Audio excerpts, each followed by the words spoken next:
we are definitely supporters of cannabis legalization. It's about time we actually have it done. It's the very fact that this ridiculous war on drugs is still going on is pathetic.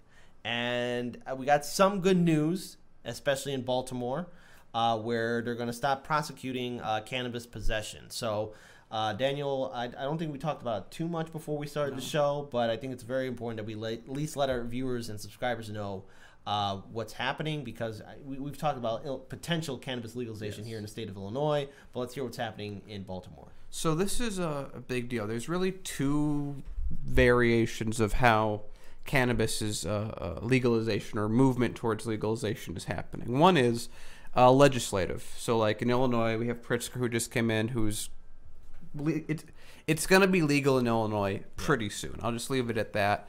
And that was a thing that took a long time. Remember when you first covered the bills with was it Heather? Was this Hezerstein's and oh my goodness, I forgot the other name. Well, it'll come back to you. But the point is that this is something that's been built up a long time, and that's one way legalization happens. But then there's the justice aspect, the criminal justice system aspect of what we're dealing with. And right now, the state attorney, Baltimore State's attorney, Marilyn Mosby, has decided they're not going to enforce the laws on possession. Now, that's really big because, like I said, there's two ways to do this. There's two ways. Because one is like what happens to the people that are in jail, people that the cops want to arrest, and what happens legally, and how does that get put out. This is that case with the state's attorney where it's what's going to happen. Now, how do we deal with it from that point of view? So what they're looking at is if you have cannabis on you, it seems like they're just going to treat it as if it's legal. I don't know. Maybe they would take it away from someone, but it seems like they're not going to find them anymore.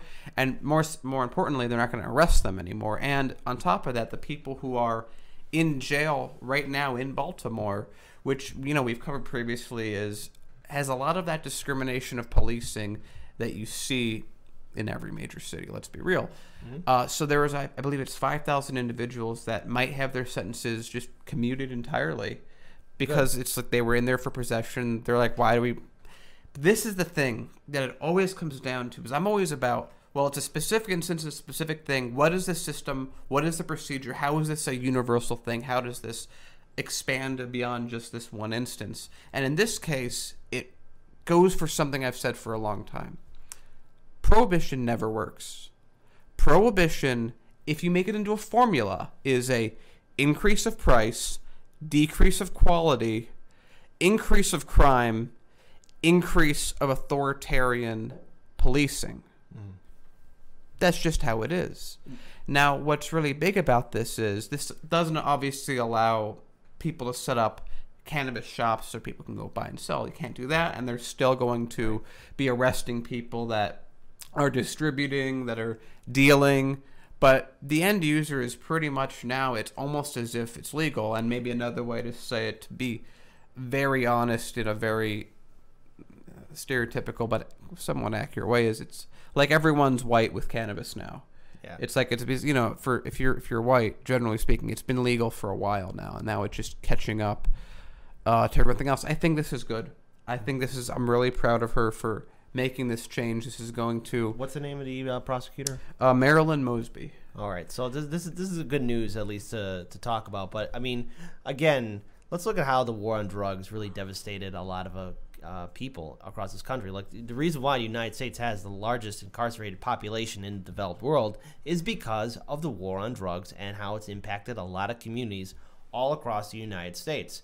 And we need to have a serious conversation about how effective the war on drugs is, and really the cost of it. Because not only is the cost of it here in the country people being in prison for decades, but it also spews out of our borders into the Latin America and South America. It's always important to mention that people in Central America are dying because of supply and demand. Yeah. Like, I have my issues with capitalism and how it exists now, the procedure, the function, what feedbacks where.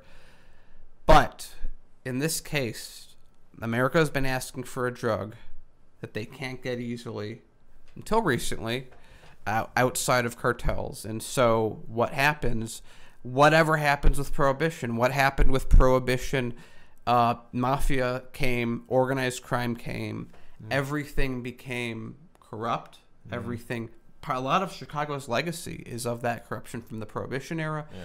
Crime went up, authoritarian policing went up. That's when the FBI was invented to deal with it, just like other agencies. And quality went down. People were sometimes getting sick and dying. Mm-hmm. And even like antifreeze, the government was like, hey, let's just poison it. And a lot of people died from that. Right. So, this is no different. It's the exact same system operating the exact same way in a different time, in a different context, with a different product, with different technology and different users that are basically the same users. But it's the same outcome. You can look at Prohibition, and you'll know exactly how the war on drugs is going to end. Right. It's all the same. There's only one way to end it. Legalize the drugs, regulate them. Like, again, people say, well, what about those dangerous drugs that people are using? You mean like the stuff that they prescribe by doctors? No, I mean the heroin. Oh, okay, well, very similar. Look at what happened in Portugal when they decriminalized. They don't have new heroin users. Heroin users, if they want to get a fix, they go to a government facility or a nonprofit facility, and people that are trained, doctors, will give them as much heroin as they want, as long as they won't overdose. They're going to be there, watched over. People stop dying of heroin overdoses. So the question is, what is more important to people? Winning the battle by taking a drug dealer off the street, or winning the war and have less people die overall? Yeah. I'm always going to be on the side of what does it take to win the war. I really don't care at all what it takes to win a battle if the battle doesn't help the war effort. Yeah, and not to mention, too, you think getting rid of that guy on the street corner is just going to end crime and that's it? No. There's always going to be supply and demand. And the very fact that people still think that the war on drugs is effective shows how there is the influence of the prison-industrial complex over our government. So the thing is, it's good on the Baltimore, it's people in Baltimore actually stopping to prosecute those who are holding cannabis. I mean, that's great. That's great news. But also, let's look at Colorado, for example.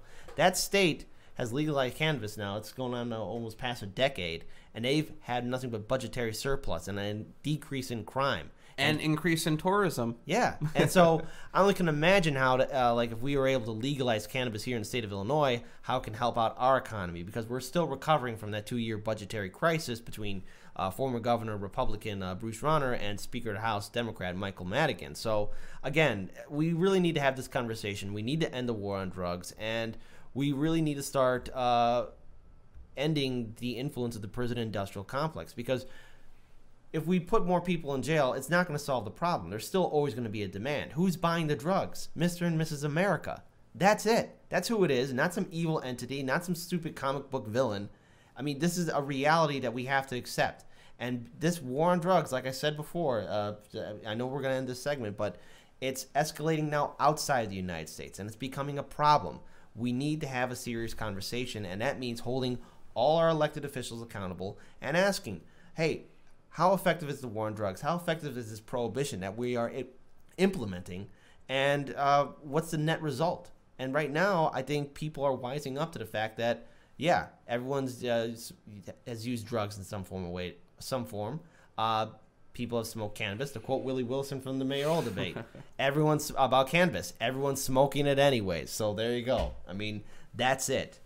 So, this is a great story. Hopefully we see an update to it.